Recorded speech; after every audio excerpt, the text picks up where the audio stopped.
You're watching the Original Music Podcast with your hosts Raymond Hems and Rick Gathman.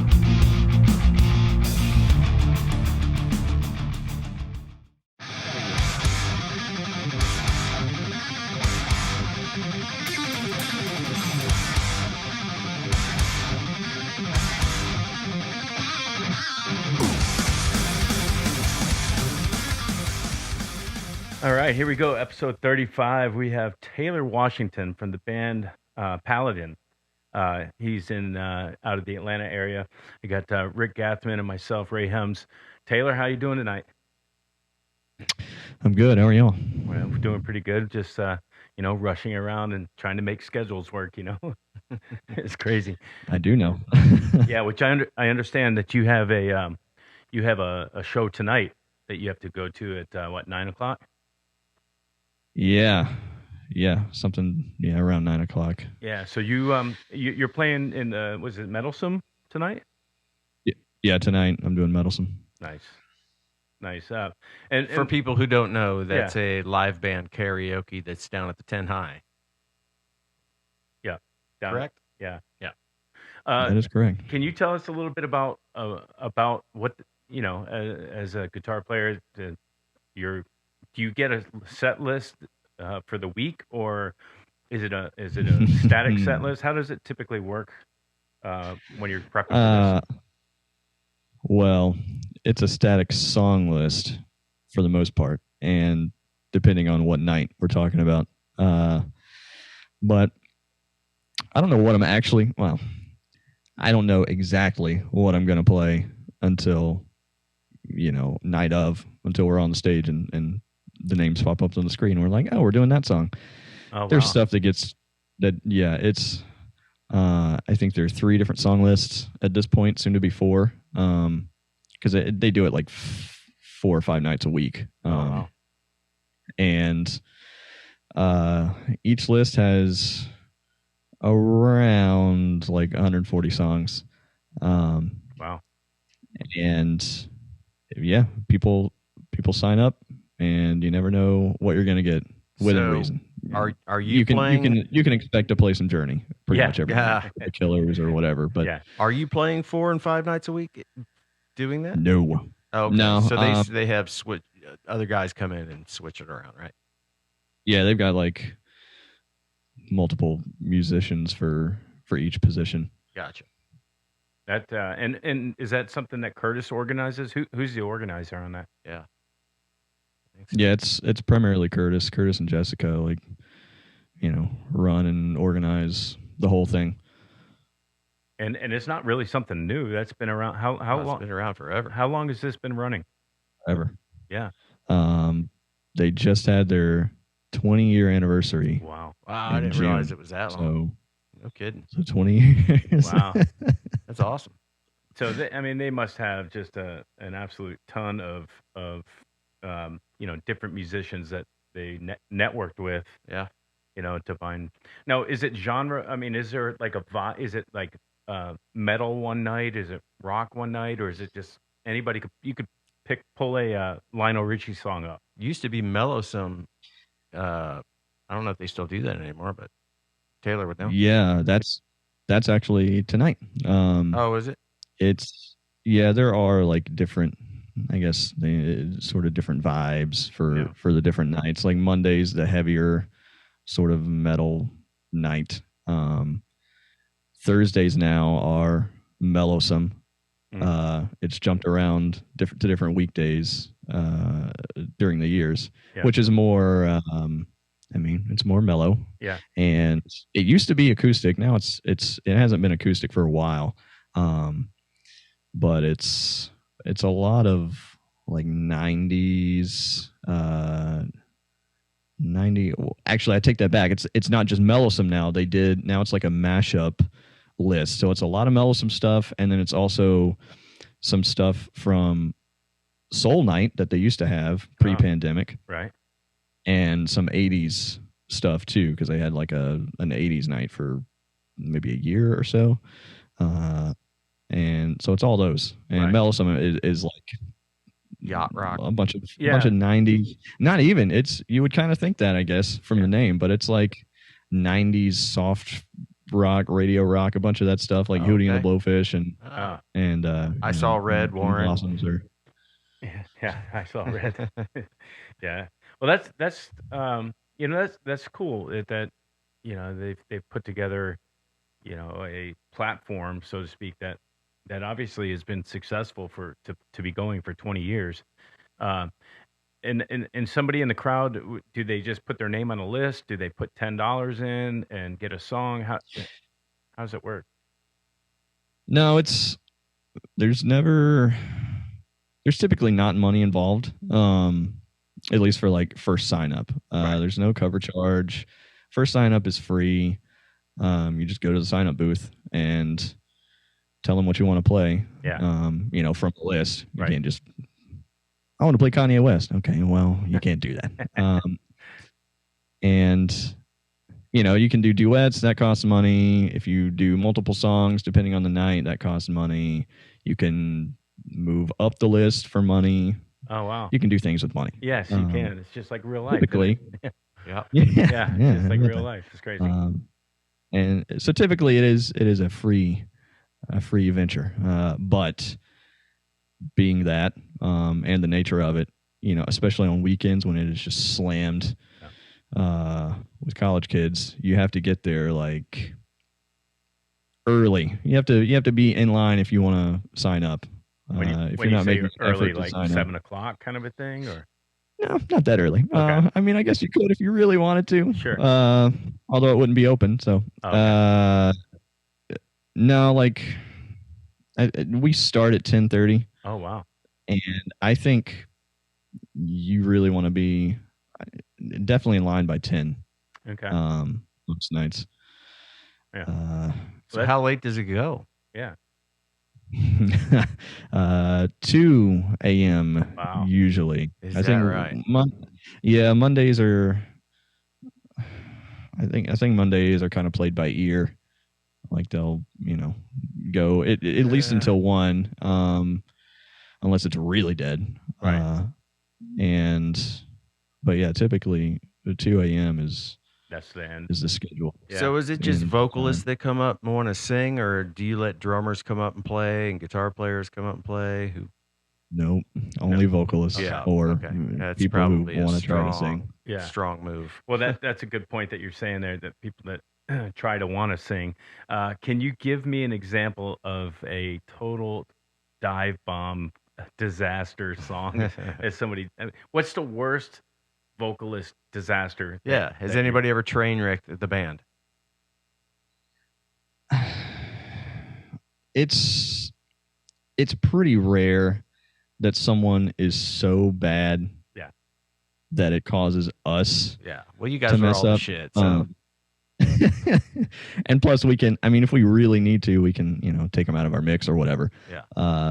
But it more often than not, if someone's like really bad, it really depends. If they're bad and they're like sort of putting forth an effort, then whatever. If they're like singing the song and having fun and they're just in the completely wrong key, okay, we'll just play the song and they can do their thing.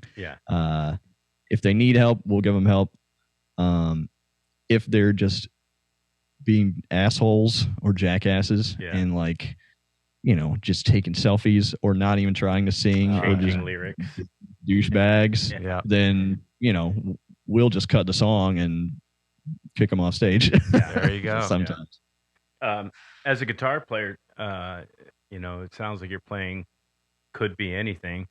How do you approach that with like your gear? Do you play a Kemper or a Fractal or something that, or you just go with a typical kind of guitar setup where, okay, I need a nice clean, maybe with a chorus on it, then I need, lightly crunchy, and then I need heavy crunch. How do you approach the gear side of a gig like that? So I've been direct and digital for the majority of the gigs that I do for a long time. And that's how, and they've been, the people who play there have been the same. and I use a quad cortex. For that, I have a Kemper sitting right beside me that I just keep at home. Yeah. I've got an Axis FX3 somewhere that I use for for my own band. So I've got everything. But for my personal rig, I use the quad cortex, and same for that gig. And I kind of have it. I am a fan of having sort of a kitchen sink preset where you got pretty much everything you would need within reason. Yeah. And I'll live on that for a lot of it, or I'll have a couple, like sort of a lower gain one and then a more neutral higher gain one. And then just have like some song specific things for the stuff that needs it, because there definitely is stuff. Like especially like wah-wah for Man in the Box or something like that. Yeah, wah-wah, or whammy stuff for Any Rage.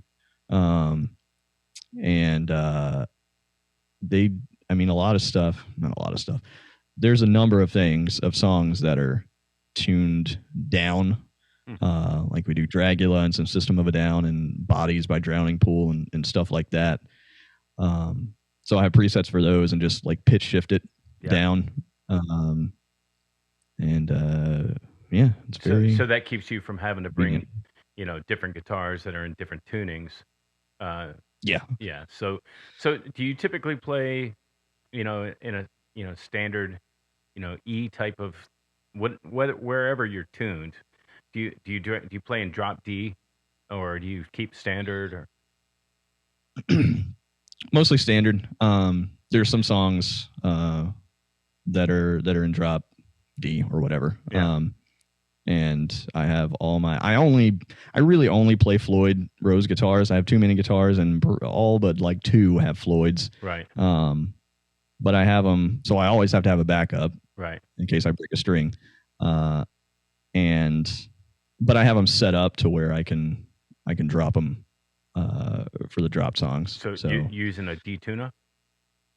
No,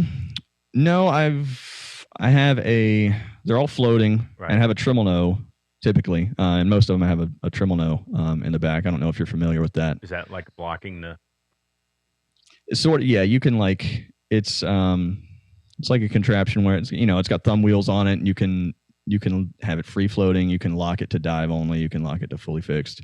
So I have some of those, and I'll just lock them to dive, and then just keep enough slack on my fine tuner to back it out. So you're and I experimented with I've used D-tuners in conjunction with tremolos, and I've used some other like drop tuning things, but ultimately I've found that it's, for me anyway, it's easiest to just do it manually. Just drop it with the fine tuner. Yeah, I've got a D-tuner on a guitar right here. I have never been able to get one to work. It's like on my Les Pauls and standard bridged guitars, I've always used the hip shot. Yeah, and that works great on that. But sorry, we're nerding out on guitars. No, but it's all good. But yeah, I've never had luck on a Floyd with the D-tuner type thing. Well, you have to be smarter than what you're working with. That's all. I'm definitely, and that's it. I don't know how to set it up, obviously, because it doesn't make sense. But that shocks me, knowing what you know. I just play and drop D all the time. So yeah, I just got used to playing that way, and I've got two guitars out of 20 in here that are not in drop D. And I get picked on all the time. They're like, "Do you have a guitar that's in regular tuning?" I'm like, sorry, dude. I don't pick on you. It must be Sean, huh? Yeah, so, it is. So moving towards, I don't want to move towards Paladin just yet. Yeah. But, so you play with Metalsome. How many nights a week are you doing that? It varies just depending on everyone's schedule. Okay. Really, mine, and however Jessica wants to schedule. That makes sense. The guitar. So you're also in Mock of Ages, right? I am, yeah. So how often is that band playing? And that's with Tony and Stuart. Yeah, Tony, Stu, Brad, Ludwig, who's on his. Actually, I'm playing Ludwig's last gig in like 2 days. Oh, is he moving Ohio. on just doing the Cars gig? Yeah. He's just going to focus on that. Gotcha. They're really good. Yeah, they are. Like, really good. I saw them when I finally saw them. I knew it'd be good, and I was still like kind of shocked by just how good it was. Yeah, it really is good. I know. I've seen several videos. Every time I see a new video, it's better and better every time. Yeah. With the Cars, the lead guitar player of that band was Elliot Easton. Yeah. You know, so just fairly recently, some have come on the radio, which is essentially my Spotify playlist. It comes on, and I'm listening to it. I'm like, man, he was really a creative lead guitar player in that band. You know, every solo wasn't just here's fireworks and pop. I mean, it had melody to it. They were, you know, really. I think he's underrated. Yeah, he's definitely underrated. And I had no idea that he went to Berkeley, I think, until I had to learn some Cars solos just by, unrelated to Carpool. I don't play with Carpool. This was a while ago. When I was just looking into him. I was like, oh, not that having gone to Berkeley necessarily means anything, but it can. Sure. And it's still interesting. All the guys in Dream Theater, I think, graduated from Berkeley together. The original guys.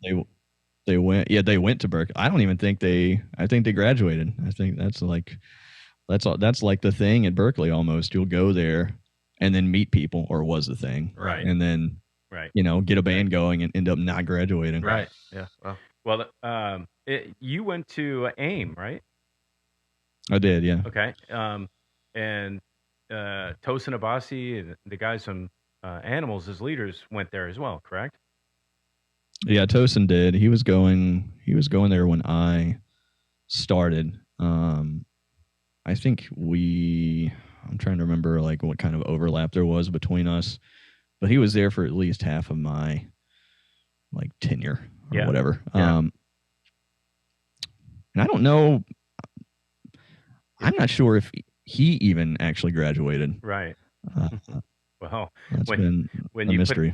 Like you said, when you put a band together like Animals as leaders and writing the type of music that they were, the music that they wrote and are writing it could be like the thesis of a PhD of a music school. You know, all right, here we did this. All right, you pass. You know what I mean? It's so complex. You know, we saw him with Dream Theater and Devin Townsend. Yeah. And I've seen him before, and I've been a fan of their first record. Just blew my mind, and but it's so intricate. The layman listener is gonna have a problem. Well, it's a musician's band, yeah. So that's I'm like a huge Devin Townsend. Well, not huge, but I'm like after seeing him. After seeing him, I'm listening to a lot of Devin Townsend, and his live stuff just blows me away. It's like, wow, man, this guy's incredible. Yeah. So, all right, moving on. Devin Townsend. Go. Oh, sorry. No, go ahead. I wasn't even really going to add anything of value. I was just going to say Devin Townsend is one of those guys who I've never gotten into him just because the stuff I've heard, I haven't, it's been fine or what. It's never grabbed me, so I've never really explored, even though I know I have tons of friends. The other guitarist in PALADIN is a huge Devin Townsend fan. Yeah. But I've seen him live a couple times, and I've seen, a ton of videos and stuff, and I just know about him. And he's kind of out there. He's almost like a modern day, what's his name? I'm 54, so I brain fart all the time. We'll get back to it. His voice, though, the one thing, and your voice, I was very surprised at. You're the lead singer and the lead guitar player. Zappa. That's where I was going. That's actually what I was going to say. Yeah, but I didn't want to sound sound like a modern day Zappa kind of thing. Yeah. Well, he plays those. There's a lot of like. Yeah, he's got a lot of weird music and humor and odd humor. Exactly. Yeah. And he's really good.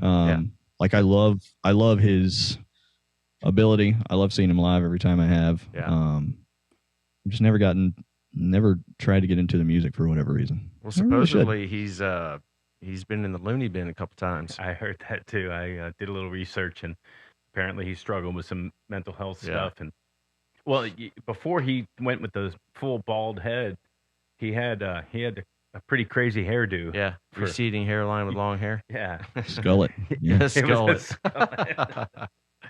That's funny. Yeah. Oh yeah. Well, we kind of digress down that road, but let's talk about you, Taylor. Yeah, let me open this because I think it was 2016. Was it 2016 you opened up for Queensrÿche at the old Masquerade, or was that 17? Something like that. It was Okay. like 16 or 17. Yeah.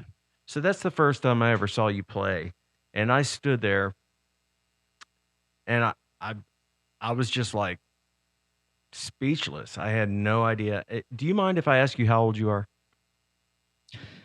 I don't. I'm 35. Okay. Wow. So I figured mid-30s. But so, I mean, you were a youngster when you did that. And I was so fucking floored Yeah. by the talent that you possess. Just vocally and guitar. Your whole band is amazing. Don't get me wrong. You specifically just like grabbed me. You've been, since then, one of my favorite local musicians, period. You're one of the best guitar players I think I've ever seen around here. You're one of the best vocalists, obviously, around here. And I'm not just stroking your ego. I honestly mean that. So, Oh man. No. so how? Thank you. Yeah, of course. Yeah. So, how many albums or records have you guys done? What's the situation with? I thought you guys got some kind of a record deal, didn't you, fairly recently? No, it was we signed with Prosthetic Records right before we only have one album, and it was right before the album came out. Like we Okay. signed in October or something, and then the album came out the following March? May? I Yeah. should probably remember this. I think it was May. Either way, the following year. Yeah.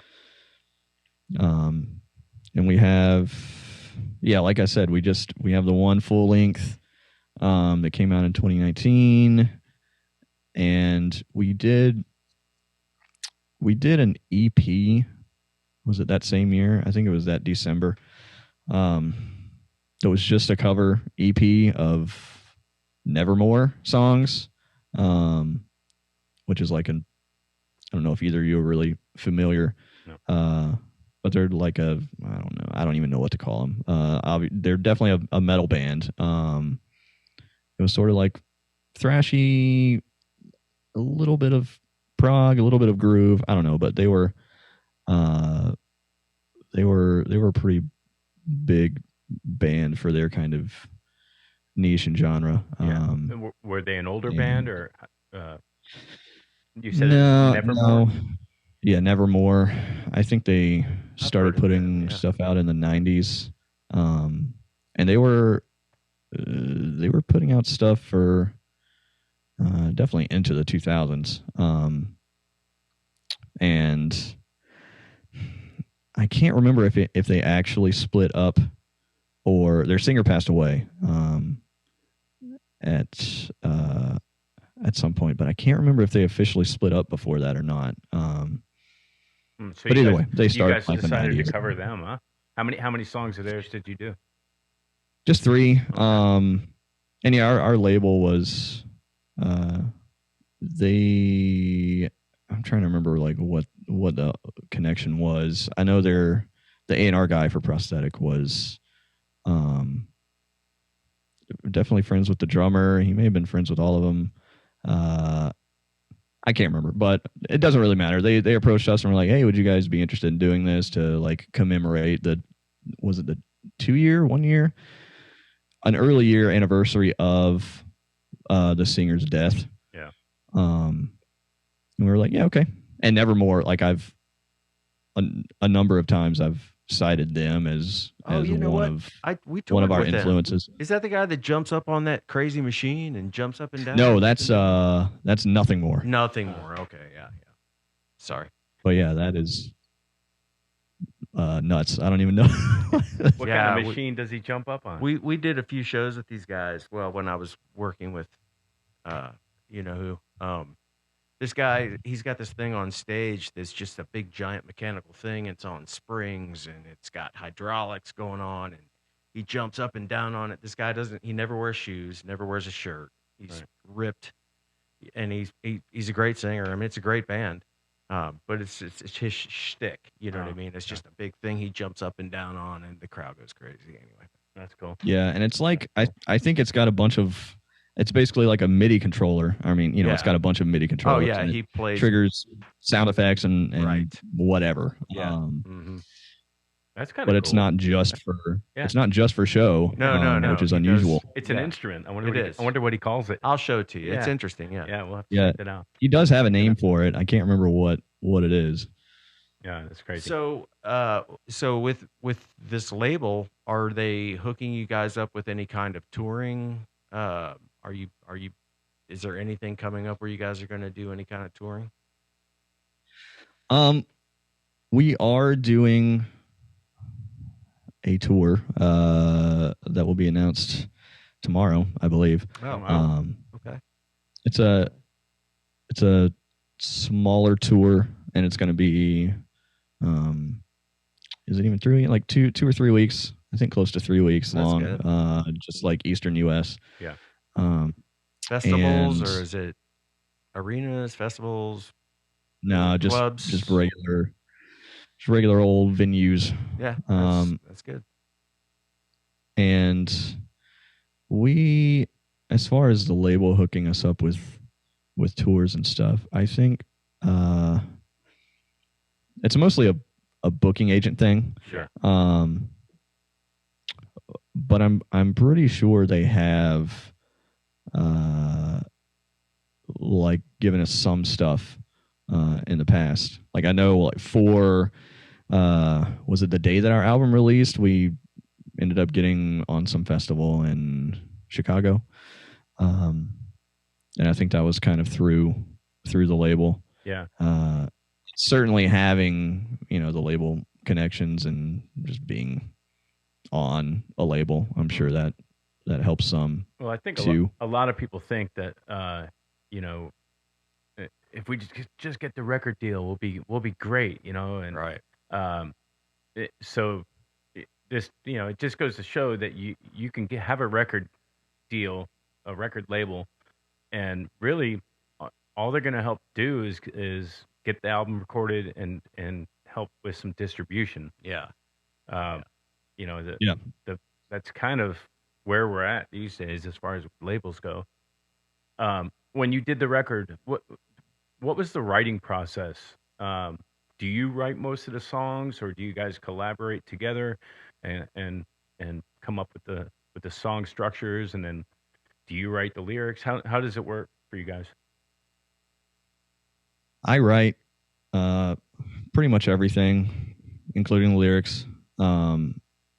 And I'll sketch out, like I'll program drum ideas just to give a rough idea, and then just kind of send everything to everyone when something's complete. And obviously the drummer can do his own thing. Right. What's your drummer's name, by the way? Nate McKinney. Nate McKinney. He's a badass. Yeah. All you guys are. Thank you. Yeah. Thank you on their behalf. And we'll, like I said, I mostly just write alone. That's just how especially for this kind of music is how I operate best. Kind of in general with writing. I've never been, it's hard for me more often than not to definitely write sort of on the spot, like in the moment. Right. Like sort of a jam situation. I've done that before in other bands. I like to write everything, and you like to think it I do. out. Yeah.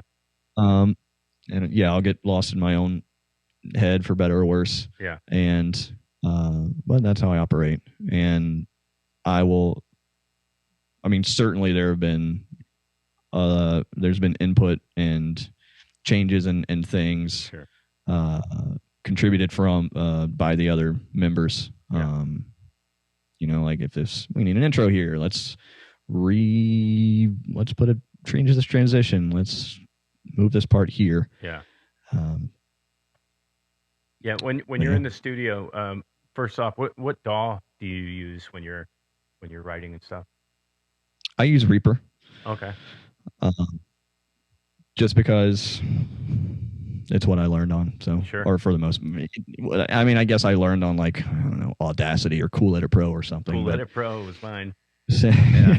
Yeah. Since I've the other guitarist in Paladin, Alex, he has his own studio. He records bands. He does mixing. He all the studio things. What's the name of that studio? Second Sight Sound. Second Sight Sound.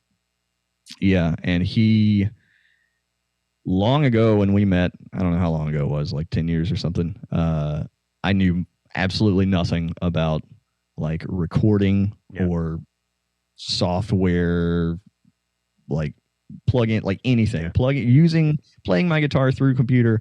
Really didn't have much of a clue, and he kind of set me up way back then, and he was using Reaper, and he still does, and he uses Pro Tools when he has to, but he prefers Reaper, and that's just what I started on, so that's what I've stuck with. Yeah, I'm a Pro Tools guy, and I hear more and more and more people talking about Reaper and Pro Tools. You have to keep up with either a subscription or you're paying annually, or I have a perpetual license from 2013 that I'm still using, so it's 10 years old, and I can't upgrade my computer because the operating system is not compatible with that version and all this kind of stuff. And I've considered switching over to something else, just for those reasons. You constantly have to update the firmware on it. Yeah. I mean, you have to update the actual software to do. If you're paying for a subscription, then you can update to the latest version. And then that will keep you up to speed with the operating system updates, because Apple's coming out with new stuff. I didn't realize I was going to be chasing the tail of the dragon, so to speak, with all of these softwares that I use, because somebody did an update. Somebody does an update over here, that means it's a trickle effect to everything you have on your machine. So, and you'll never know. I mean, sometimes it'll break some of your plugins, like you run into compatibility issues or just whatever. Do you use Mac? Yeah. But I've got my Mac is a 2013 Mac, and it does a lot of stuff. I mean, I use this one for live, and I use that one for recording. But what I would give it would be about $4,500 to get the machine that I would like to have right now. It's so expensive. Yep. But you said programming drums. Are you a Tune Track Superior drummer kind of guy, or Slate? What are you using? I use Tune Track again. I love it. Just because it's what I use. I love it. I was using Superior Drummer 2 forever, and I recently got Easy Drummer 3. Yep, the 3 is good. I haven't really had much of a chance to mess around with it. Yeah.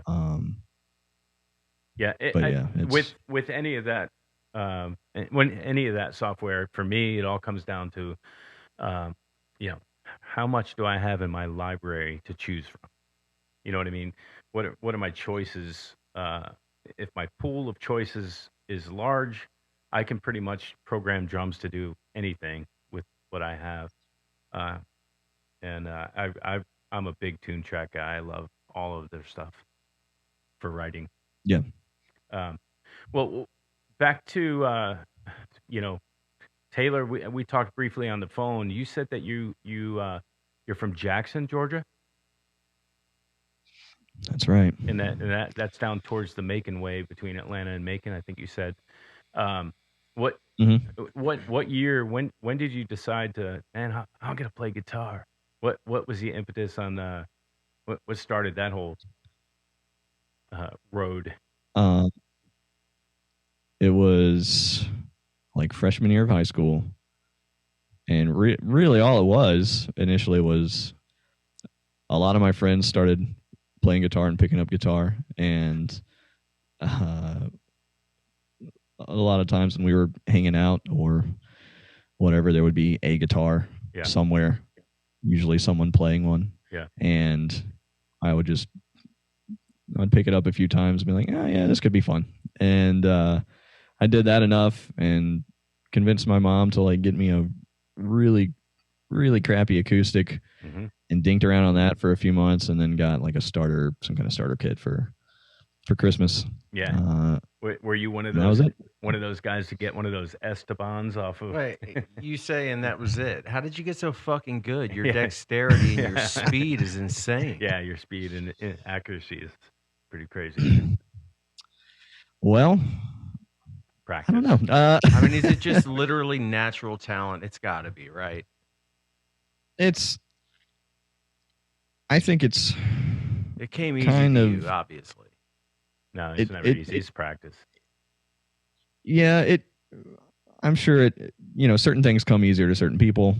Obviously, that's just true of everything. But it was definitely a lot of like trial and error. And okay, I can do this kind of shitty right now, so I'll just keep doing it and try to tweak it. And I tried to be sort of like conscious or whatever you want to, however you want to phrase it. I was trying to improve, like trying to sort of pinpoint what I was having issues with, and really target that and work on it. And again, just trial and error. Like, what if I do this differently? What if I do it this way? What if I blah blah blah? And I guess I just kind of, I don't know, lucked out. And It always blows me away how different. Like, I have a lot of favorite guitar players. Like, Ray is one of my favorite guitar players, and he's just completely, he's got his own Vibe, yeah. his own thing. And it's I always, like, I worked with Fozzy for a while, and I always compare like Chris DeGarmo and Michael Wilton. Okay, so you got the melodic, pretty player, and then you got the shredder, and it's like Billy's the shredder, and Ward was always the melodic kind of. You put those two together, and it's a perfect combination. Yeah. But Ray has all that. Like, he can shred, and he can, play. Like, we're a one guitar player band and a 3-piece band, and it's sufficient, and it sounds kick ass in my opinion. But your stuff is just like, you're nonstop, just all over the place. Yeah. It's like, and it's all tasty. It's like, damn. Yeah.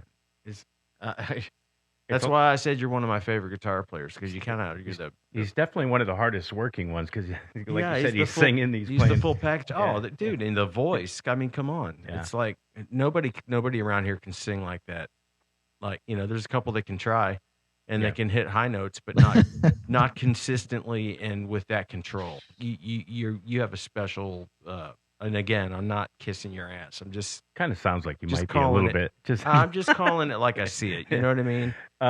When you were learning, though, were you learning other people's songs? How did you? What was your? I think we all did. I think back in the day, I was playing the Zeppelin 1 record, and that was, I thought I could do something because I could play the rhythm parts of those songs. Were you pretty much, learning other people's songs and developing that way? Oh yeah, mostly just learning shit that I listened to and wanted to play, and looking up the tabs. Yeah. And doing it that way. Right. And eventually, maybe like, it's so hard to even remember or think, but maybe a year into playing, maybe that recently, or maybe that soon, I started like all right, what's all this scale Right. stuff? Right. And sort of like dipping my toes into music theory. And I would also go through, like, I definitely learn songs or try to or whatever. And I would also go through like online lessons things. Yeah. Like I wasn't really any video stuff at the time. And if Yeah. there was, then I wouldn't have been able to watch it because my family's internet was too shitty. Yeah. Modems. It was all just Yeah. it was all just text. Yeah. Text-based stuff. And I would pick up like sort of basic techniques like hammer-ons and pull-offs and pinch harmonics and like basic chords and stuff from that. And then eventually started getting into theory and like intervals and things like that. And I did it all, like I'm primarily self-taught, and it was like there were definitely a few theory moments where it was a lot to like wrap my mind around and really see how everything connected, but it was good when it did. Yeah, it's the time frame that you were learning. It sounds so like when I started playing, it was like 1985. So tablature actually was like not even out or just coming out, and that was kind of a new thing for guitar players only. You get your latest Guitar Player or Guitar World magazine, and there'd be little tablature lessons. When I was learning, it was this bad. It was recording the radio to try to capture the song you wanted to work on, and then having it on cassette and going rewind, play, and then the technology changed to where you could actually go rewind and go to the front of the song, and that was big stuff, Mm-hmm. And then tablature came along, and then like you were just saying, YouTube came along, and I think that really changed the game for the ability to learn anything, to learn how to change the startup capacitor on your AC unit, to learn how to play music, to learn how to you can learn just about anything on YouTube University. Yeah. And I think that gave an opportunity for a lot of young players to become amazing at a lot of different things. Do you ever see like somebody on the internet, that 8-year-old kid in Japan that it just blows you away, and you're like, what am I doing? All of them. Yes. And it's so just I don't know what to call it, but I mean just the like how young people are and how good they are, like the level of progression or whatever that kids go through now. Yeah. Like it's insane. Like it's crazy. You're younger than I was when I started playing, and you're better than I am now. yeah. It's crazy, isn't it? I just saw a video clip of a year and a half, a kid that's a year and a half old playing piano. And, it's better than I can play piano currently. And I mean, I can do a little something, but, kids a year and a half and literally playing the piano. And I think some of that is that prodigy stuff. That word is thrown around quite a bit, and but I think there's something to it. There are prodigies out there that are that was kind of my point earlier. I don't think that it's all necessarily learned. I think some people are born with a natural ability to just pick it up and can do it and get it. They just get it. Yeah. What was your first record that you bought either with your own money or money that you asked mom? You begged mom to, I need this record or I'm gonna die. What was that record for you? Man, what was it? I don't even know, because up until or CD.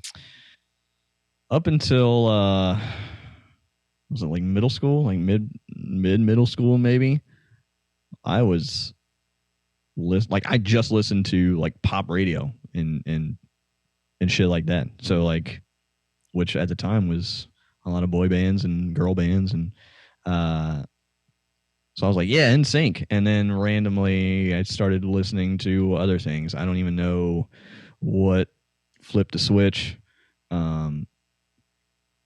But I don't remember if what was the first album I actually got like voluntarily. When did you go prog? Yeah. There had to be there had to be something that made you want to play, the type of music that you play. Well, I know. So my first exposure to like, I guess, more virtuosic playing or like a higher level playing stuff was my uncle gave me, was it a burn copy? I don't know. Regardless, he gave me a copy of Surfing with the Alien. Yep. Yeah. And I was like, whoa. Yeah. That album did that to me too. Yeah. And yeah, that like blew my mind. And then one of my friends in high school burned me a copy of Dream Theater's Images and Words. Yeah. Which is still my favorite album ever. I remember where I was when I first heard Pull Me Under. I know where I was. I was driving. I know exactly where I was.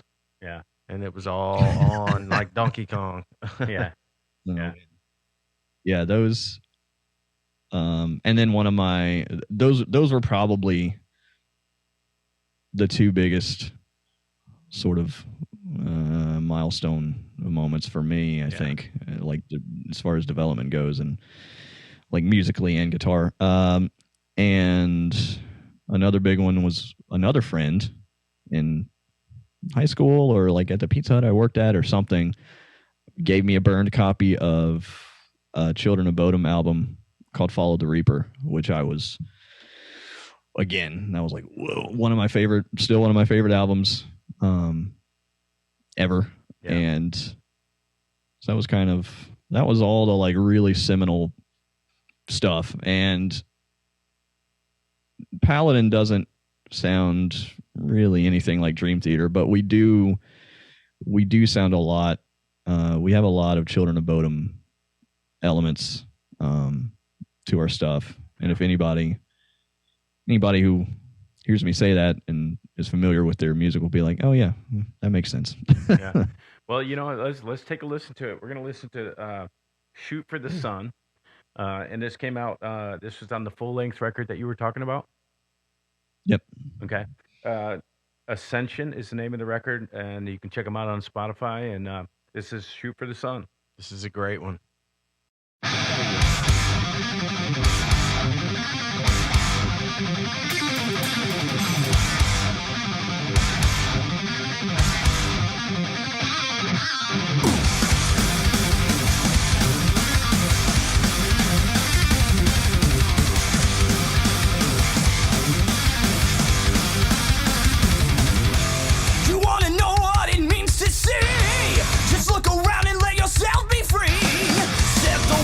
Sights will prove it tonight.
I love that last note too. Yeah, that it's like a sus chord The or something. You jazz, hit at the the end. Weird jazz. chord.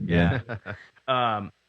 So first thing I wanted to ask was vocal influence. I mean, it sounds like Dio, maybe. I don't know, man. Who was your vocal? Who was I've your tried vocal to guy? compare it too. It's kind of original. So definitely some Dio, but Yeah. originally like, or mostly even by way of other people who were also like heavily influenced by Dio. Right. So there's a guy named Russell Allen who sings for a band called Symphony X. He also he tours with Trans-Siberian Orchestra. Oh, okay. He was in, what was that band called? Adrenaline Mob. Oh, yeah. yeah. we were talking about them on one of Yeah. the Well, podcasts. Rich and Pauly D played in Adrenaline Mob for a short period. Yeah. Oh, and it was Portnoy was in that. And too. Portnoy played drums. Yeah. Yep.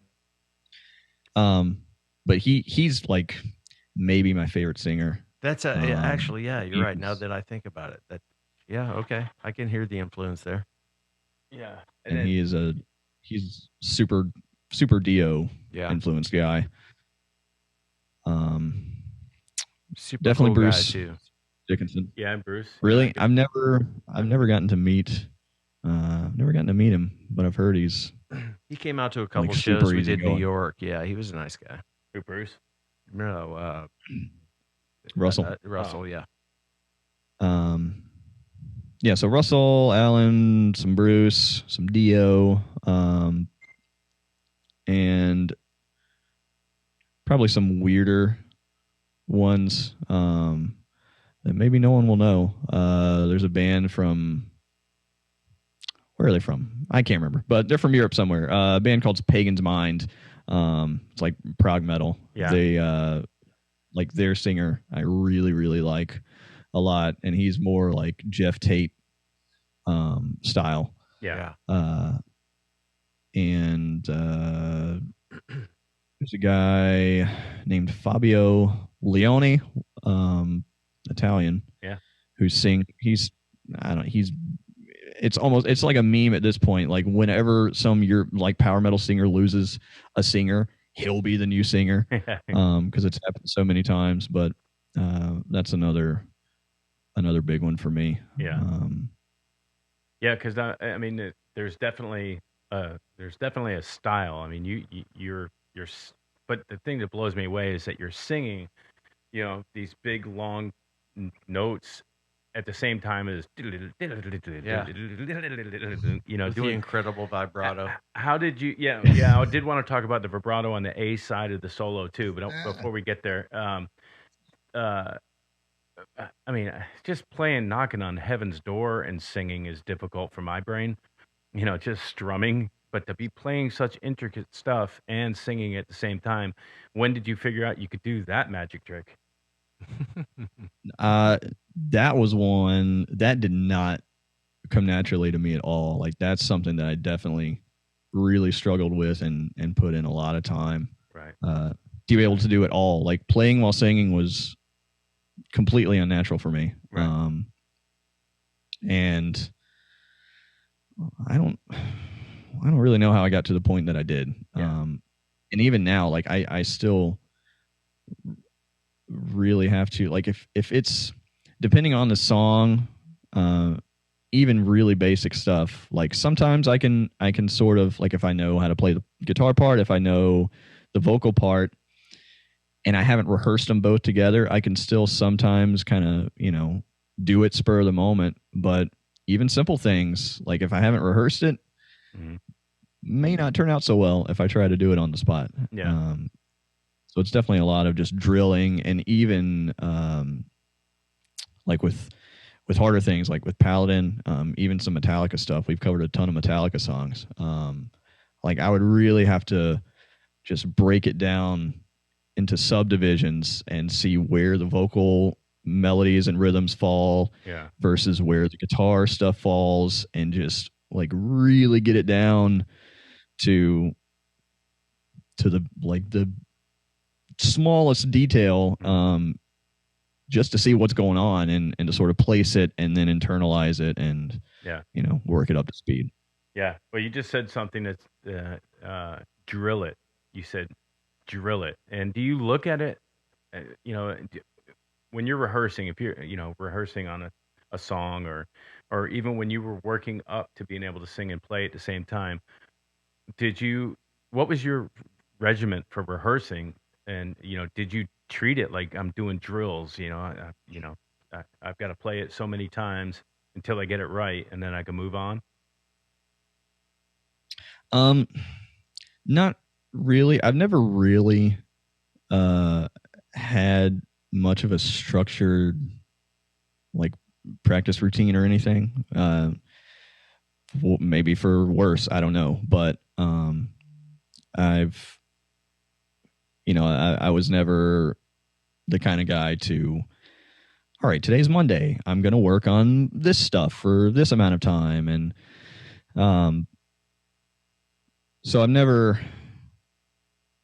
when I would drill things, I would just kind of do it until I felt some progress had been made or whatever. Well, yeah. Let's talk about that solo in that song. I noticed on the front half of it, the A side of that solo, you had some really melodic, and big slow vibrato. And then the B side of it, you had a doubled or tripled kind of flurry line that you did up and back and up and back. Are those all your parts? You playing with your I don't want to say playing with yourself, but was that you playing with yourself? That's fine. Yeah, it's all the guitars on that song were recorded by me. Okay. So that's all me on that recording. And I wrote all of it too. Right. The other, like Alex does, he does play the fast harmonized solo with me live now. Yeah. And it is probably the hardest thing on the album to play. I would imagine. It's not easy, and it's all like 2-note per string, right? Pentatonic for the most part. And it's not sweeping, is it? It's all picked. It's not. Nope. Yeah. It's just all alternate picked. Yeah. And yeah, the first part's just really simple, really melodic, and some really, really big vibrato, which we both, like me and Alex, are all about. Yeah. Hey, have you heard of a guy? Have you heard or seen of a guy on he popped up in my stream on Facebook, Josh Jones? Big. I don't think so. Big curly bushy hair, almost trademark hair, but he plays like young Van Halen, and he's out of Oklahoma. Van Halen guy. Yeah. Yep. Josh Jones. Yeah. Your vibrato, kind of the slow part vibrato, big wide slow vibrato on the A side of that, kind of reminded me of him, because he's got a big aggressive, gnarly vibrato that he uses, and so we had him on the podcast as well, and what a cool dude, man. I mean, just great player, stuff. I never, the Van Halen stuff, I just was always like, I'll never be able to play that, so why try? So, but you guys obviously said, oh, that's a pinnacle. I'm gonna learn how to do that, But when you're writing that solo, though, I mean, are you literally writing it in two parts, or was it something that just kind of came out? It just kind of came out. I know, like the melodic part. Yeah. I definitely wrote completely separately. Yeah. From the fast stuff. Yeah. And I don't know. I do know when I was writing or trying to come up with the fast thing, I was like, all right, I'm just going to do something really hard. Right. Like, Yeah. I'm just gonna torture myself and do this. Really hard and cool sounding. I want it to sound cool. Yeah, it did sound cool. I want it to just be hard. And I'm like a big fan of old school video game music, like Mega Man. Yeah. I can't really say it. Yeah, no, we can say it. Mario. We got your Mario. Yeah, there's a lot of Mario stuff. A lot of Mario. But and that's almost like a sort of, I don't know, like a Mega Man, like an old NES kind of like shreddy vibe kind of thing. And that's the story for that. Yeah. I think. Now on the fast, the linear fast thing on the outro of that solo, is it just two parts or is it got harmonizers on it? It sounds like a ton of stuff going on there. Yeah, is it two lines going? And what are you playing in, fourths or what theory wise? What are you doing there? You talking about the fast solo? Yeah, the outro of that. It's all. So the majority of that is just it's the melody, whatever. The higher part, which is the main part, it's all pentatonic, just kind of up and down pentatonic, and then it sort of switches at the end to sort of almost highlight the chords, and then it does like a big, mostly pentatonic sort of blues scale chromatic E thing at the end. And I harmonized it mostly diatonically, like the what do you call it? The pentatonic stuff. It was mostly just pentatonic that I harmonized it with. And then the big run thing at the end, I think it was still mostly pentatonic, so like thirds and fourths for the most part, I believe. Yeah. With some weird, for some of the like more chromatic stuff, it would just be sort of parallel fourths or whatever. I didn't really get too academic with that one. I do with a lot of things, but with that, I was just kind of like, well, I'm gonna just, I don't know, try out this position and see what sounds good, what doesn't, and try out different things.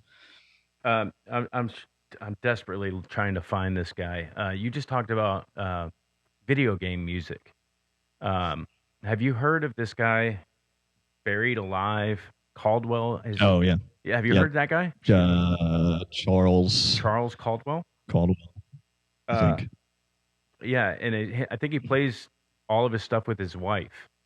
But he has a guitar style. Yeah, she plays bass. Yeah. He's got a guitar style that 100% sounds like a video game. With hey, do you have any kill switches on your guitars for doing that stuff? I have. I'm looking around. I think I have one guitar now, 2 guitars with kill switches that I never use. Like they both just, or one came with like a hole that some guy drilled. So I was like, all right, I'll put a low profile kill switch in it just to have a button. I don't know. And then the other came with it, but I never really use them. What I do love is sustainers and sustainiacs and stuff like that. Interesting. So does Ray. I don't know if you've ever. I've got 5 of them in here. That's how that's the only way I can get my Giza sound to go. When did you get turned on to those? That's a good question. I feel like it should be easier to answer than it is because I can't even remember the first one. What was the first one that I got? I have a Fernandez V. That's one of the originals. I'm gonna see. Yeah, pull that thing out. This guy. I just stepped outside real quick. Not to change the subject, but I just stepped outside and there were 2 baby deer, a buck, and a mama right there. Really? Yeah, you got to walk out slow. I got a whole family of deer out here. Yeah. It was a beautiful thing. Yeah. All right, let's see this thing. Fernandez. But yeah, I imported this from Japan. Geez, I don't know how long ago it was. And I think this was the first guitar I ever imported, and it had to be the first guitar I ever owned with a sustainer. Now that doesn't look like my Sustainiac. That It's not. It's a Fernandez in this one. okay. I got this, and I've got a Schecter that has a Sustainiac. Which one do you have? Which Schecter do you have? It's a Sun Valley. Oh, a shredder. And one of the Strat ones. Yeah, the Strat shape. The like noxious sort of neon green glow. Yeah, love that. I didn't see the switches on the Fernandez, but does it have the on and off for the sustainer, and then does it have the harmonic and high harmonic? It's got it's just a two-way mode switch. It has on off, and then it has just a two-way mode for like the harmonic mode, and then the regular fundamental mode. Right. So it won't go to that really high one. Like it does, yeah. The harmonic does that. Okay, so that's the high one. On your Schecter, you've got regular sustain for everything, and then you've got that middle one, which is the mixed, which is the weird one. Like sometimes it's even the way like all the text everywhere that describes it. It's like sometimes it's like just a weird superfluous. Yeah, that's actually the one I ride or die on that one. I really? I use that one, and then when I want to just go crazy, I'll go to the high harmonic one. But I can't stay on that one because if sometimes these weird shrills come out of nowhere when I'm holding a note, and I'm like, I don't want that, But and I've got a Jackson PC1, the Phil Collin, that's in sort of a state of disrepair, but it's still playable. It still works, and it has a sustainer system in it, which I think is actually like the hard driver sustainer. Yeah, it's sort of brand. And that's the only one I have that has a gain knob on the guitar. Right.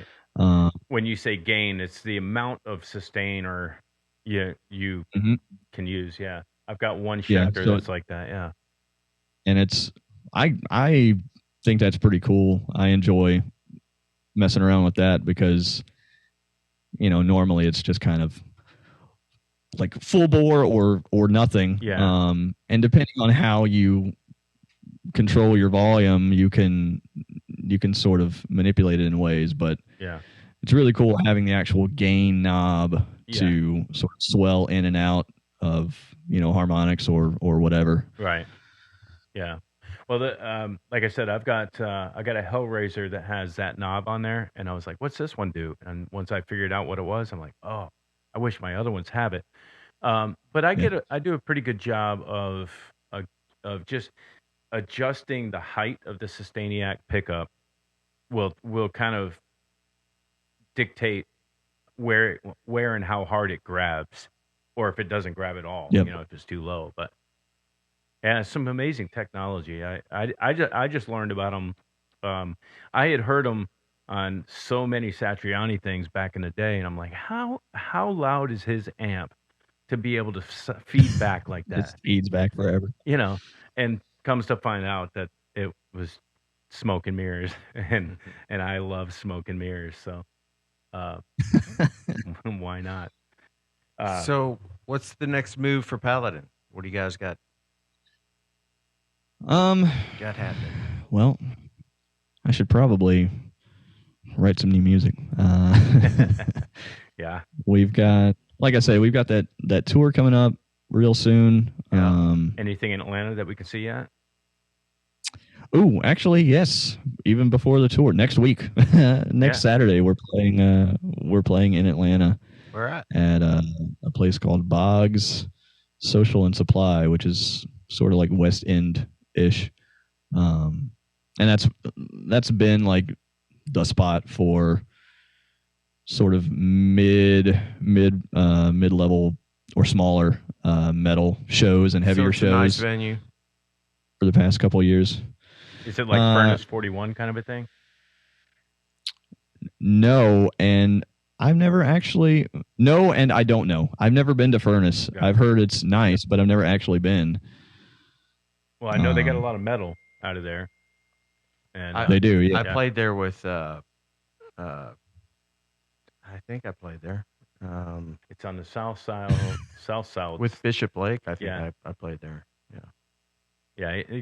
Sometimes you're like, man, I think I played that. You play Yeah, I don't places and you recall like. anyway. I played places down in New Orleans right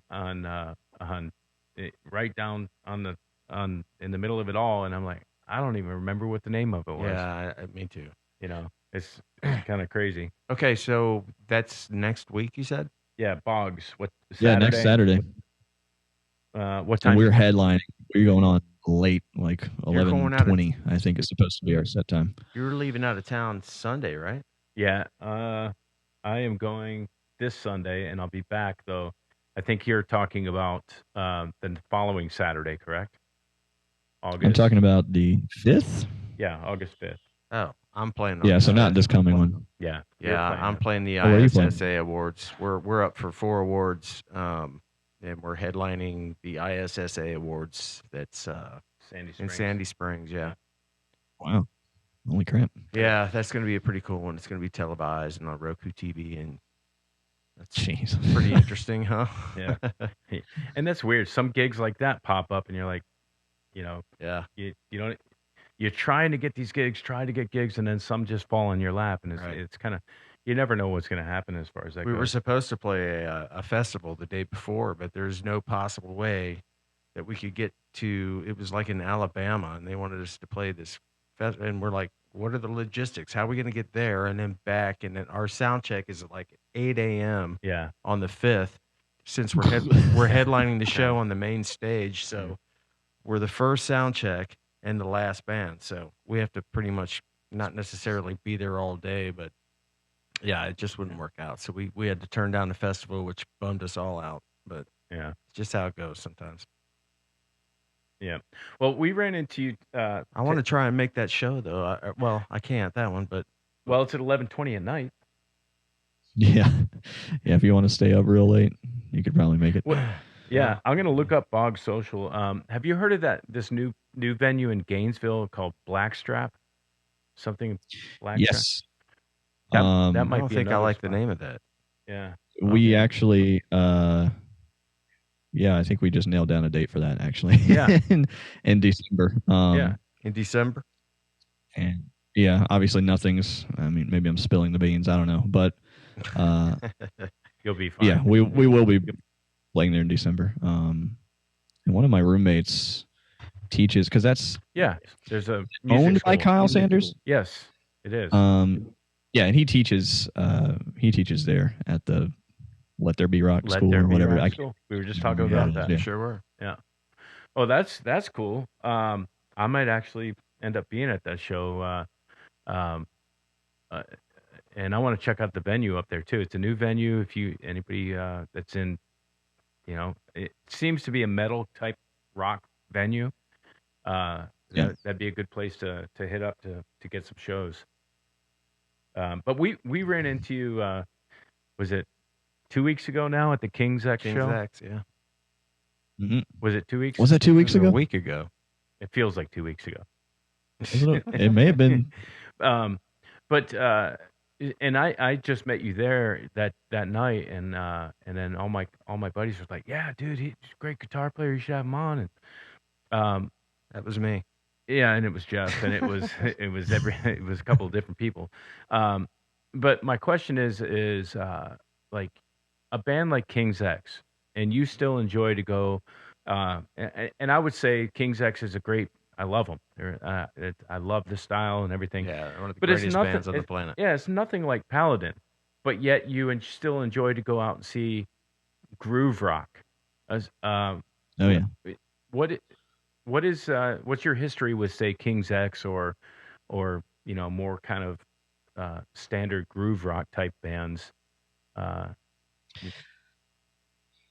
That's a good. I was first exposed to him like many years ago, and I can't remember how or why. It must have been.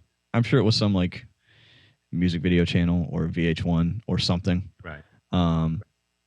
And I listened to like just a few songs, and I was like, "Oh, this is cool," but I never latched onto it for whatever reason.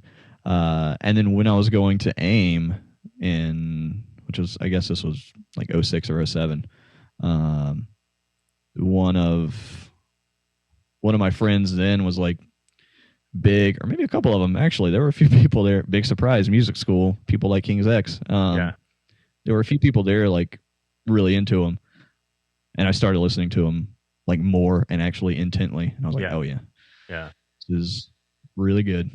Yeah, it is really good music. And the thing, I guess my question is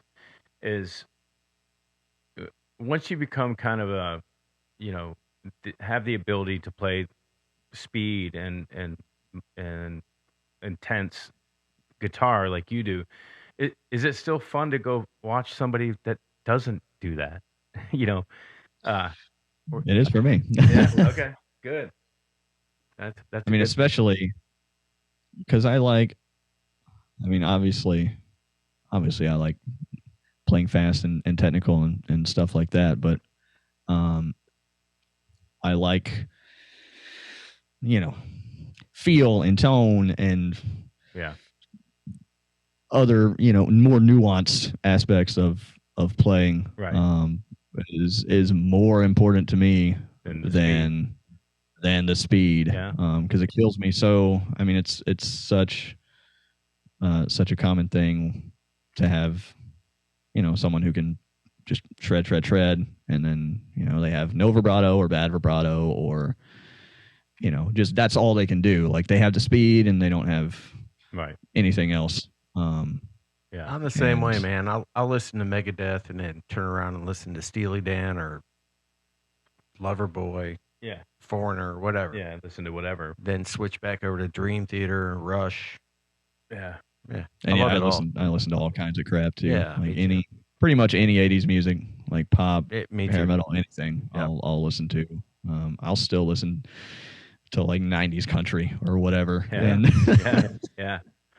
I won't fault you for that, but that's all good. Yeah, I like country. It was never my. You know what I really like? I kind of like the new kind of rock country is really nothing more than Leonard Skinner and Travis Tritt type. It's just Southern rock. It's 38 special. Yeah, you're right. It is. You know what I mean? Mm-hmm. With a little bit of a more country twang voice. To it. Yeah. But I've always been a Molly Hatchet fan though. Yeah. Since Dreams I'll Never See came out, I was like, oh hell, I'm all in. Yeah. They got some good stuff.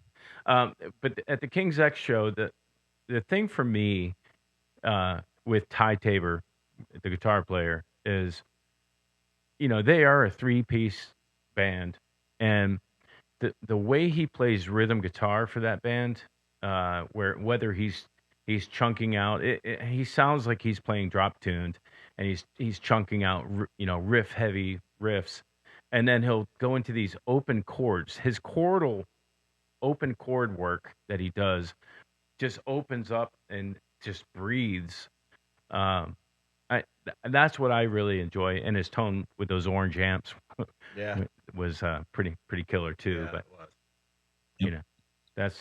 That's my I love that sound, man. Shoot, I love that he's like a proponent of solid state amps. Yeah. Yeah. I mean, I love the only amp I even own now is a solid state amp. I just have a little AMT solid state head, which I love. I never use it because I never use real amps anymore. But let's talk about that real quick. You said you're using the fractal piece, right? For Paladin, we use the fractal. And then what's your other modeler? I use a quad Cortex. Okay, so you're going straight to the house. They probably have XLR outs, and you're going straight to the house with those, right? And so you're only getting your guitar tone coming back on the stage monitor. Yeah, or in-ears or whatever. Okay. I never, with the quad Cortex, I only go direct. I don't even have like a standalone power amp for it or anything. With Paladin, we have cabs, and so we have power amps too coming out of the Axe Effect, or coming from the Axe Effects. So we do still use cabs, small Right. but loud cabs for Yeah. some stage sound. Not really even for our benefit, because now we're In-ears. all on in-ears. Yeah. But for a good number of the venues that we play, it's definitely beneficial to have Yeah. some stage sound. You have to have a little bit there, right? The front row needs to hear a little something other. The reason I wanted to bring that up is I've got the Kemper head. It's a powered head, so I can just, I can run the 412 with it. But what I'm doing now is, you're going to laugh at this, but there's a foot pedal. It's a Harley Benton 40. It's called the Oh yeah, the Thunder 99. is the power amp. And it's a Yeah. 45 watt per side stereo power amp in a foot pedal size. And Yeah. so I'm running out of the Kemper into that little power amp, and I'm running 2 Marshall cabinets in stereo. So now I'm getting all the stereo sound out of my profiler, as opposed to if I just use the power head, I'm just getting Yeah, it's only mono. yeah. So that's kind of and it's plenty loud. I mean, we did an outdoor gig, and I did have to dime it to get the stage volume to be where it needed to be. But in most 99% of the venues, 50% of that is plenty. Because like you said, we're using the ears, and your sound guy doesn't want you any louder than that anyway.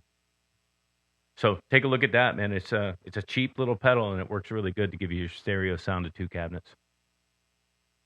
How much is that? I think You know, $90, off the top of your head? $80. Oh yeah, Yeah, I mean it it's is cheap. totally affordable, and it's been bulletproof. But like on the Kemper, I got XLR outs to go to the house, and then I also have 1/4 inch outs on the same stack to go to that pedal. And then if I wanted to, I could come out the power amp to another thing. These things have so many outputs and input options.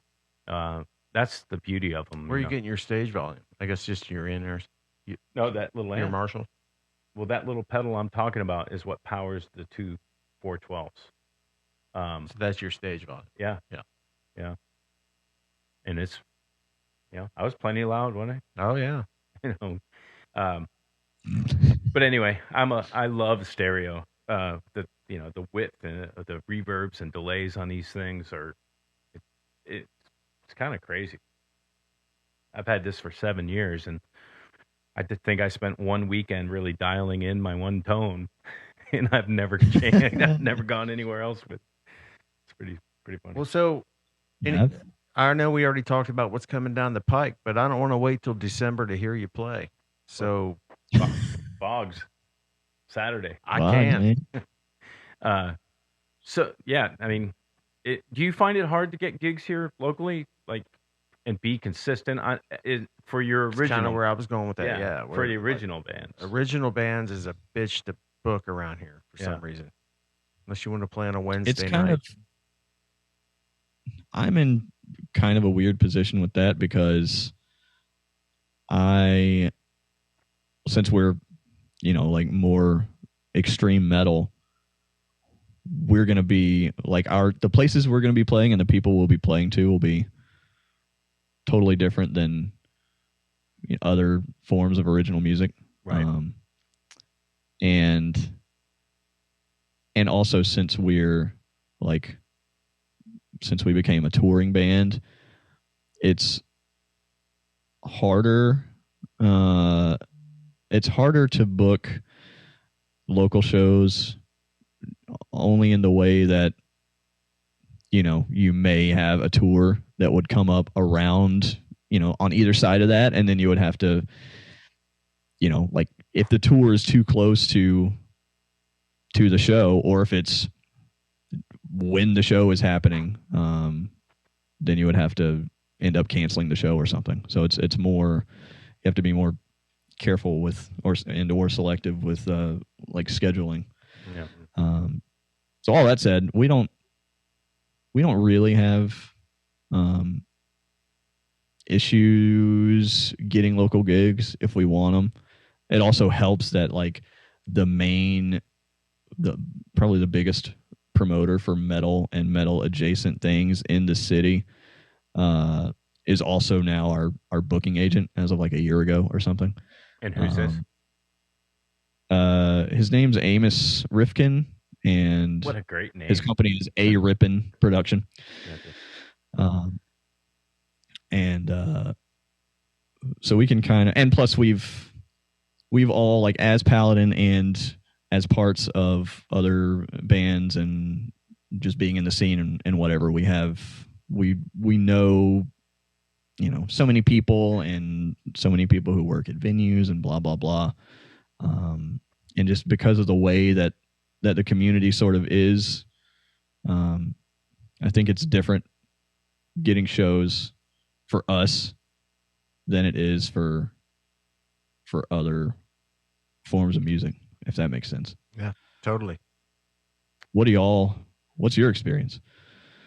We hit 2 gigs, two premier type venue gigs a year, maybe. Yeah. And then it's, you know, if you want to go and play, you know, in a 4 or 5 band lineup, you know, in a venue that you're playing to each other, those are available. But Yeah, the problem for us, I think, is that we don't have a vocalist. So, you know, we're a Satriani, Steve Vai type band, which, you know, I'm trying to get Ray to stand in front of the drums when he's ripping it, because he's the vocalist of the band, or musically. Yeah. You know? Sure. Yeah. You know, the music calls for it, and it's really good, and it's worth doing. But it's hard to book a band that doesn't have a lead singer. Yeah, it's all because- instrumental, and you know, the video is kind of the lead singer, because that's the real problem is that we're a visual based band, Right. so all of these monitors have to go on stage, and it's very difficult to talk me into and hauling all this stuff out to do a 35-minute, you know, Yeah. set. It doesn't make sense. If I'm doing 45, if I'm doing the full 90-minute show, yeah, The music's there. I mean, it's Yeah. worth it. It's quality. You know, it's just as good as any other band out there, in my opinion. It's So we just finished up. We're finishing up a 90-minute documentary kind of a thing. It's a concert footage with some you know, B-roll of what, you know, back behind the scenes kind of looks on stuff. So we're kind of leaning towards it's a video based project, you know, which leads me to the question about you guys and I see you do music videos for your songs. How many videos do you guys have, and are they fun to do? Is it a headache? Is it something you have to do? What are your thoughts on video? It's we have 3 music videos. Yep. I don't like being in front of a camera in general. And I definitely don't enjoy shooting music videos. I just had like two full days of shooting with another band that I'm in called Theocracy, and it wasn't. Yeah, it's just I just don't enjoy the process. It is a necessary process because, you know, you always new release, you gotta have a music video, blah blah blah. But it's yeah, I don't. Do you think it's helpful? I think that's about. Do you think it's helpful? I do think it's helpful. To Yeah. promote the song. Yes, I definitely think it's helpful, and I know it helped us, like doing that, putting the Shoot for the Sun video out as our like first thing. Yeah, you guys have like really 95,000 views on that, don't you? Something like that. It's probably almost around like 80 or 90. Yeah, something like that. I think it's pushing 96,000 if I remember correctly. Looking at it yesterday. Yeah. Good. Even better. I'll go with your memory. Yeah, Yeah. I think that in today's time, in the YouTube and the TikTok and everything is visual, and if it looks good and sounds good on, you need everything has to be designed to look good and sound good on a phone. And that's where we're at. That might be 96,000 listens on Spotify. If I might have that wrong. I don't All right, know. we'll have to look it up Either later. way, it's a shit ton, and a lot of your songs have a lot of a lot of listens, Yeah, and rightfully so. Yeah, it's it's still kind of weird to me, I guess. Yeah. Of course. I mean, in a good way, but yeah. you know, Ray and I were on Good Company with Scott Bowling. We got 28,000 views within like the first month, and it blew us both away. We're like, Yeah. why? Jesus. yeah. It's actually 18. Yeah, I think it's 18. It's 28. Is it? Yeah. All right, we'll look it up. Look it up, fool. All right, Either you way, talk amongst tens yourselves. of thousands. That's 10,000 off. Let's make sure. But yeah. So the point being is that everybody's mindset is looking at the phone, to get your music on a phone is kind of where we're at. And then, man, it's 35 seconds of attention span is what we're working with. Yeah. Do you guys ever take into consideration, like, if you're doing promos or any of that kind of stuff, of just making short stuff? And do you find that difficult? I find it hard. I find it very difficult to even really sort of care about social media very much. Yeah. It's same thing a lot of people say, which is it's a necessary evil, whatever. I mean, it's there. It's not going anywhere. It can be a very useful tool. But it's just like, it's not my thing. I mean, I already said, like, I don't really like being in front of a camera in general. And then just having the pressure to post snippets of your daily life, or to whatever degree, it's a bit much for me. And I've gone through phases where I've tried to sort of stay on top of it and push it, and I would do better sometimes than others, but it's just not a thing that I am super into. It's taxing. It's taxing. It is very draining for me. Yeah, because the time that you're doing that, you could be doing what you said earlier, and I should be writing some songs. And that's the balance of, essentially you become a content creator instead of a music composer, and that's not why I got into this. But all right, well, I got one more question, and then we'll wrap this thing up. I know you got to get to a show. Do you have any outside talents outside of being an incredible musician? Do you have anything outside talents that you do, such as Colt Coates from Cure My Enemy is an amazing metal worker. He makes these amazing knives and stuff like that. You have any outside cool talents like that? I don't think so. I mean, I'm like, I have other like interests and stuff, obviously, but I don't think there's anything that would qualify as a talent or any kind of something that you excel at and skill, outside of the realm of exploitable music. skill. Yeah. Not really. No. Okay. All right. Well, I did notice you had a cat. What's the kitty's name? His name is Rocky. Rocky. Is he the best or what? He is, but he's the best and the worst. Yeah.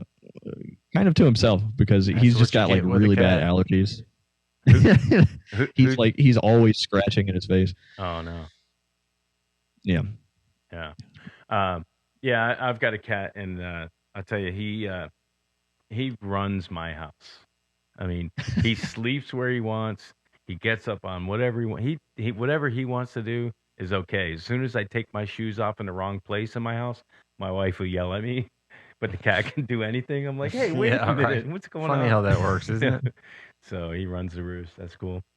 Well, man, good luck on your Bog Social date that's coming up August 5th at 11:20 possibly. I'd say get there at 10 o'clock if you want to see some great rock and roll.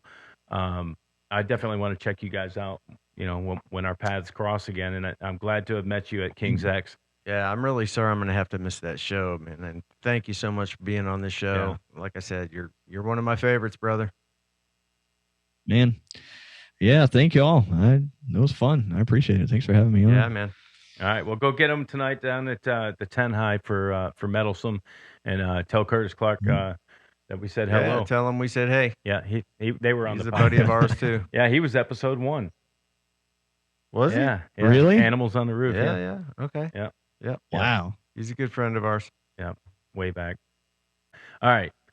On that note, go get them tonight, and we'll catch you at a show here soon. Cool. All right, man. All right, thanks, bud. Take care, Taylor. Bye. See y'all.